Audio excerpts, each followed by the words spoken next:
Welcome to the Salmon Runs YouTube. Enjoy the video. You start by cutting power and water, safety first. Once done, open the detergent drawer fully and inspect the back for a plastic release tab or metal clip. This is the latch you'll depress. Use a towel under the drawer to catch any drips and position a small flat screwdriver as a gentle lever. Press the release while pulling the drawer straight out toward you. The mechanism should disengage.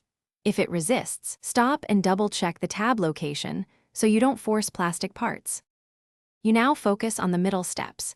Keep the release depressed and maintain steady forward pressure. The drawer will clear its front stops.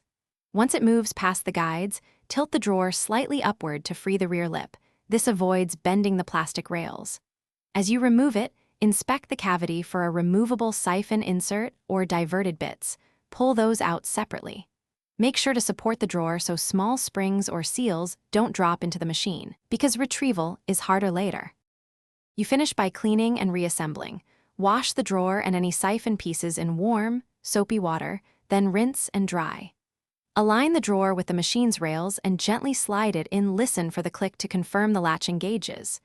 If the drawer won't seat, remove it and inspect the clip and guide rails for broken tabs or lodged debris. Replace damaged clips before forcing.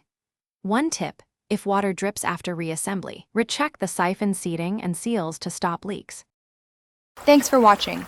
Consider subscribing if we helped you.